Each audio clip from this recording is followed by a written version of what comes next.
Corentin, notre fidèle Corentin. T'as aimé quoi comme match ce week-end là? Celui que j'ai bien aimé, j'allais dire une connerie, j'allais dire Le Havre-Reims hier, mais c'est vrai, c'était un bon match de Ligue 2. Franchement 0-0, mais c'était un super match, mais c'est pas de la Ligue 1. Voilà, c'est bien, c'est Corentin, donc tu lui demandes quel match il a aimé, il sera 0-0 je suis désolé, Ligue 2. Moi je l'ai vu le match aussi, c'était quoi, le Havre, c'était de belles équipes en haut du classement. Tu aurais pu me dire le PSG qui, PSG, c'est ce que j'allais dire. Marseille qui met une danse à Caen, Monaco. Au bout d'une demi-heure, j'étais en train de me serrer sur le fauteuil, j'ai dit on va en prendre une. J'ai fait ça tiendra pas. On en a pris 5. Mais je le sentais. Vercoutre, il était en train de retarder l'échéance. Je dis le premier il vient. En plus, 42e minute, je fais faudrait quand même tenir la mi-temps. Mais je dis, je crois que même à l'avant la mi-temps, il y aura 0-1. T'as vite compris que ça allait entrer comme papa dans maman. Au bout d'un quart d'heure, je vais dire avant, la compo. Et limité, pas de 40 sur ces matchs-là. T'as pas si tort. Non, mais je te dis toujours que j'ai raison. Je dirais un petit mot sur ça tout à l'heure, sur Caen. Sur les gros matchs. Dis-le maintenant parce que je pense qu'on n'aura pas l'occasion de revenir. Dis-le vite parce que. Sur les équipes qui ont tendance à se surpasser, ce qu'a fait Montpellier face au PSG, Dijon qui a accroché, Malherbe face au top 5. Jamais. Quand en Coupe de France, ça va gagner contre les équipes inférieures, ça fera jamais un exploit. Bon, ok, c'était fin de saison. Match nul, un partout, dernière minute. C'est un match nul, je crois qu'ils avaient gagné. Non, un partout. J'étais plus attentif. Rabiot pour le PSG et Rodelin pour Malherbe. Les exploits de Caen en Coupe de France, c'était à mon époque. Mais c'est vrai qu'on ne gagne jamais contre les gros. On gagne jamais où on a battu Lyon, je crois, il y a 3 ans. Tu t'en fous un peu, ça. Ce que tu veux, c'est gagner. Bien sûr. C'est vrai que ça fait plaisir aux supporters quand tu bats un gros. Il a raison. Allez les gars, on passe aux avis. Avis de Jérôme Roten tout de suite, jingle Roten. T'as pris du retard en maquillage. Écoute, là, mais à même maquillé, je suis prêt pour aller au bois de Boulogne. Qu'est-ce que j'ai sorti une connerie comme ça? Ça me dit quelque chose. Depuis, elle est virée, par contre, la maquilleuse. Excuse-moi si tu nous entends. Alors, elle m'avait mis attends, franchement, j'ai l'impression de te ressembler par moment. On avait, mais moi j'ai la meilleure maquilleuse, c'est une Strasbourgeoise. Je sais, c'est une maquilleuse, bien sûr. Je savais pas qu'elles étaient supportrices. Ah, bien sûr. Alors, Jérôme, tu t'es pas exprimé depuis dimanche soir là, mais toi tu voulais parler parce que le truc de Fekir, la question c'est chambrage de footeux ou geste intolérable. Qui a dit ça en fait? Personne n'a parlé de geste intolérable. Vous faites des débats, des polémiques. 90% des gens soutiennent Fekir. Écoute, moi j'ai entendu Dominique. Citez-moi quelqu'un. Dominique Rocheteau. Écoute, mais tu me demandes que je cite quelqu'un avec de Saint-Etienne. Je te cite Dominique Rocheteau. Un mec neutre qui a pas dit ça. Bruno Genesio après le match. Les commentateurs de Canal. Il a dit il aurait dû s'abstenir. Les commentateurs de Canal en direct. Ok, c'est ça. Je suis d'accord. L'après-match à chaud, il y a eu des émissions. Il y a a tellement d'émissions de foot. Daniel, moi le lundi je bosse pas mais je regarde. Toi le problème aussi, Jérôme, je vais te dire, c'est que il a même pas développé son avis. Le problème c'est que t'as pas tout gommé. En fait, t'aurais dû gommer et garder que l'after. Non, mais je sais. Maintenant que t'es là avec nous. Vas-y, à ton avis. Tu vois, t'es bien ici. Mon avis, c'est. Non, mon avis, c'est. Au bout d'un moment, ce qui me gonfle, donc à travers tout ça, tous les commentaires que j'ai pu entendre à chaud après le match et même le lendemain, des gens qui n'ont pas connu le sport de haut niveau et le football de haut niveau, qui n'ont pas joué, ça me dérange moins parce que tu perçois un petit peu moins l'adrénaline de ces matchs, la passion de ces matchs-là. Et encore que, mais les anciens joueurs, comme moi, qui commencent à dire il n'avait pas à faire ça, c'était pas le moment de faire ça et tout ça, et je te parlerai ils sont devenus faux cul avec l'âge. Mais où ils avaient rien, ils avaient pas de coronesse dans les. C'est tout simplement. Et ça va avec leur personnalité quand ils étaient joueurs. Parce que je te parle de moi, mais de l'ensemble des footballeurs professionnels. Quand tu commences une carrière, tu as envie de vivre ce genre de rencontre. À haute tension, dans un contexte hostile, avec des insultes, tout ce qui va avec, des jets de projectiles, ça fait partie du jeu. Ce que je veux dire. Dans un sens, tu aimes aussi te faire insulter. C'est-à-dire que. Mais t'aimes parce que le footballeur aujourd'hui de haut niveau. On rêve tous de jouer ces matchs-là, à guichet fermé, un dimanche soir, tout le monde regarde, il y a des spectateurs, des téléspectateurs, tout le monde en parle. Mais putain, mais c'est fabuleux, tu prends un pied pas possible. Et heureusement qu'il y a encore des matchs comme ça. Mais à travers tout ce que j'ai entendu sur Fekir, par exemple, mais même avant le match, je vais te reparler des fumigènes avant le match. Tout le monde dit, ouais, les fumigènes interdits. Moi, j'ai trouvé ça fantastique. Alors, ça retarde le match de 5 minutes. Ça fait chier certains, peut-être. D'accord, mais franchement, je trouve ça exceptionnel, cette ambiance, ce spectacle qu'il peut y avoir pour un match. Non, mais ça, c'est une parenthèse. Les fumigènes, le problème des fumigènes, c'est que c'est dangereux. Oui, c'est dangereux. Et là, il n'y a pas eu de blessure. Il n'y a pas eu de blessé là, non? Non, mais tant mieux. Bon, voilà. Mais comme la plupart des cas. Après, il y a des imbéciles. Certains groupes militent pour les fumigènes encadrés par des imbéciles, par exemple. C'est pas une mauvaise idée. Non, mais il y a aussi des imbéciles qui font n'importe quoi avec, mais c'est une minorité. Moi, je te dis juste que je vois le contexte, l'atmosphère, c'est fabuleux. Donc, la célébration de Fekir, l'envahissement de terrain. Tout le monde a dit au départ. Ouais, c'est à cause de Fekir et tout ça. Déjà, je suis même pas certain que ça soit à cause de Fekir. Mais non, on sait même que c'est pas à cause de Fekir. Parce que le 5e but, c'est humiliation totale. D'ailleurs, ceux qui rentrent le terrain, ils sont à l'opposé de Fekir. Exactement, humiliation totale. Donc c'est un mécontentement. Ils n'ont pas à le faire.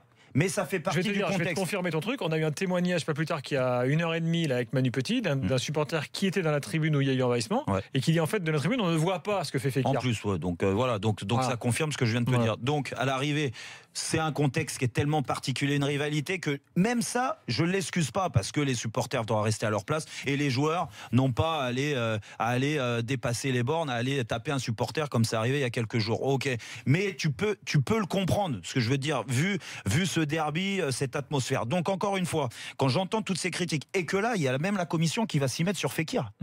Pourquoi il a célébré comme ça? Mais où on va? Mais qu'est-ce que vous voulez, messieurs, du football aujourd'hui? C'est quoi le football? C'est la passion, c'est l'adrénaline de ces matchs-là, c'est l'émotion.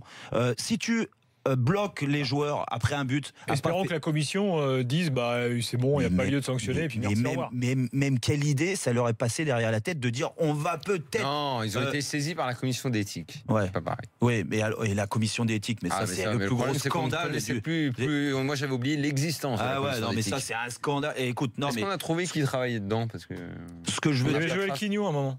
Dans la commission d'éthique. Rappelons-le. Ce que je veux dire, c'est que à travers ça, il faut arrêter les délires, quoi. Parce que si vous voulez un football où tout le monde se fait chier, des stades vides, comme la plupart, parce qu'il y a des matchs où c'est un pénible, même pour les acteurs, les footeux de jouer, parce que le stade il n'est pas exceptionnel, il n'y a pas d'ambiance et tout ça. Si vous voulez ça, si vous voulez que les joueurs quand ils marquent un but, ils dégagent plus d'émotion, ils prennent le ballon comme certains, et on leur reproche même des fois nous. Et moi, je leur reprochais par moment quand je jouais que putain, t'arrives pas à fêter ton but. Tu sais, le fameux joueur qui a joué dans une équipe et qui rejoue contre cette équipe-là, il a passé des années et quand il marque, il fête pas son but. J'ai toujours trouvé ça incroyable. Incroyable de pas avoir cette émotion. Après, ça regarde sur tout ce que tu as dit, un osmose total, mais sur ce point-là, si le mec le sent pas, il le fait pas. Non, mais si le mec le sent pas. Non, mais c'est devenu une espèce de truc atavique qui est parfois un peu grotesque. Mais non, mais si le mec le fait pas parce qu'il a passé 10 jours là. Parce que le problème, c'est que si un jour un mec le fait, on va lui dire ouais, regardez, il le fait. Ça, Daniel, mais je veux dire, mais ce que tu réclames, c'est qu'il y ait l'émotion et que chacun ressent et fasse comme il le ressent.